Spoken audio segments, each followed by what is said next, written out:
Hello and welcome to the first in a series of video tutorials that will help develop your CAD skills further.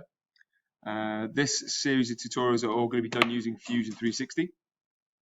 And before I begin, I would like to ask you to go and get a computer mouse because it makes your life a lot easier, and some of the tricks and habits we'll be teaching with these series require you to use a mouse rather than the mouse pad.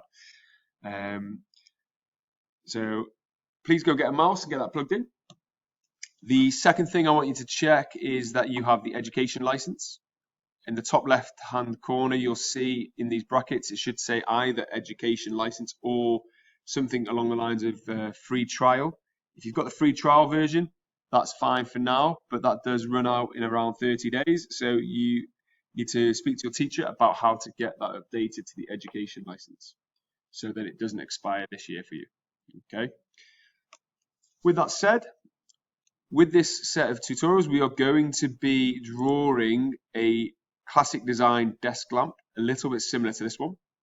I'm going to use this just as a point of reference, but we're not necessarily going to draw it exactly like this, because there's a few opportunities to show you some other things and tricks to further advance your design. Okay, now before I begin, you should be a little familiar with these ribbon bars up here, which guide you and communicate certain tasks. However, I'm going to be using a lot more short keys and talking to you about them as well to try and make your life a bit more efficient. And we'll be picking up those tricks as we go through. Now, before you draw anything, the very first thing you should do is map out your components. So up here we have a browser, and this browser is really, really important. And sometimes students press this button and they freak out because their browser disappeared, but it's just here hiding in the side. So you just need to be aware of that, okay? Now, the first thing you need to do is right click on here and add new component. And I'm going to ask you to do that about 3 or 4 times. And as you can see, now we have lots of components building up here. And the symbol actually changed, I don't know if you noticed, from 1 brick here to 3 bricks. So this is basically saying that this is a multitude of components. If we activate this, we activate everything. Whereas here we can activate individual components when we are ready to draw them. Okay. So what I'm going to do is we've created a bunch of new components, and our next job is to name them. So if you double click, in fact, when we save the file, this will change the name of this. So here we're going to double click and name the components. And it's good habit to get into call them part A, giving them a brief name. So I'm going to call the first one the base. And as I say, that will be this part here. The second component will be this metal connector that you can see. And then the third component I'll simply call pole A, pole 1 even. So part B, we'll call this connector.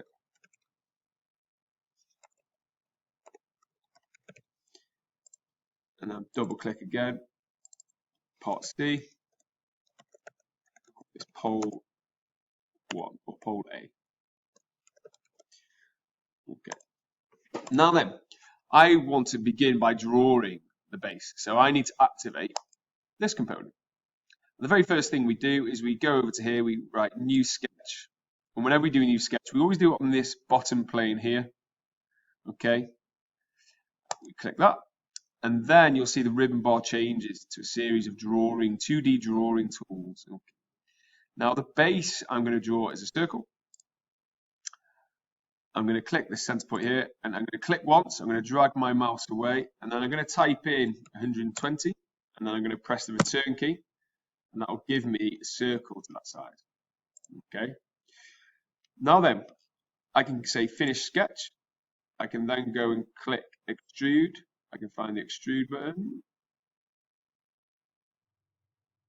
If I can't find it, I go modify. Doesn't seem to be that on this one. Oh, there we go. Create, extrude. That's what I want, the extrude button. I can then drag that up. I'm going to make it 20 mil.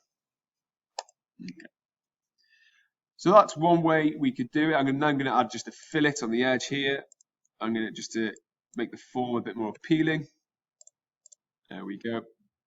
And what I could also do if I wanted is to add a fillet as well on the bottom part. So I'm going to click I'm going to click fillet, and I'm going to press there, and I can also add that to the bottom. Now then, that is one way to do things, but also if you want to get into the habit of developing good habits with short keys, I'm going to show you another way. So I'll just undo all that. And it's interesting here to show you, this is the history bar. So these are all the things that you've just done. So what's really handy about that is if I want to change the size of any of those things, I can double click here. I can say, actually, I want to increase the size of that fillet. The top one, I might want it even bigger. So we can play around with the design and the form as we go. I might say, actually, I want it a little bit thinner, so I can say 15 mil. And if we want to change the diameter, we can also do that. I could double click this and say 125, and then finish the sketch. And it will update all those things automatically. So that's really useful. But what I'm going to do now is I'm just going to undo the whole thing and show you a few of the ways you can do things. So to do things a bit quicker, you can use the short keys. Now, if you hover your mouse over any command, you'll see here it says create sketch. There's also a W in brackets, and that's the short key for that task, for that process. So I can press the W key, I can then just select there, I can press the C key for circle, I can select my circle, I can just do a lot of this quite quickly using short keys in the mouse. Or I should say the keyboard and the mouse. Now, another quick tip is you can just press E when you're ready to extrude, and that will automatically finish the sketch for you and get you into this extrude command. Okay, I can then press F for fillets, and I can add in the fillets that I want on those edges.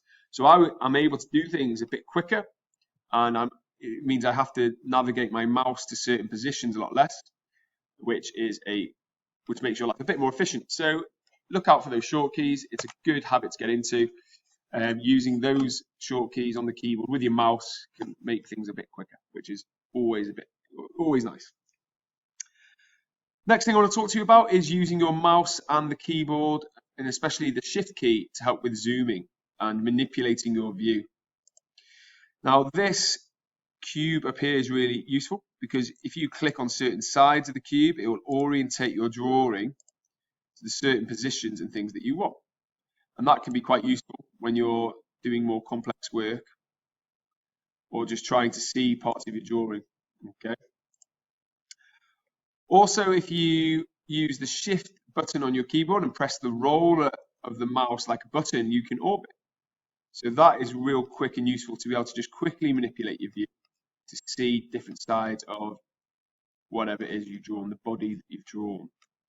Okay. Using the mouse and the roller, you can zoom in and out on certain parts. So I could zoom in on this part, I could zoom in on this part, okay, bottom. And if I just use the roller as a button, I can pan. And that is always really useful, okay. Now, sometimes students end up zooming in so much and freaking out a little bit that they've lost their drawing. And they try to do this and they do that and they don't know where things have gone. And they don't realize what they've done. Another really useful button is this one here, which says fit. If it's not on the bar there, if you press this arrow, it's here as well. If you press fit, it will fit whatever you've drawn to your screen. So this is a really useful zoom function as well.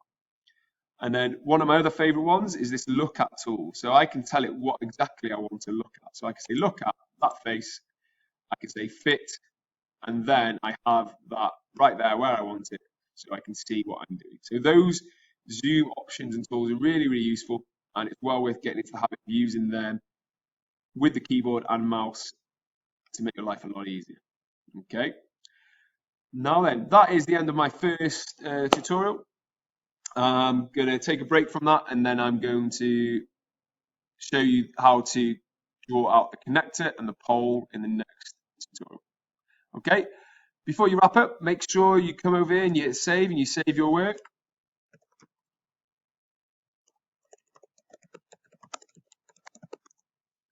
And then if anything goes wrong with your battery life or anything like that, you have lost all of that work that you've done. Okay, so hit save and I'll see you on the next tutorial.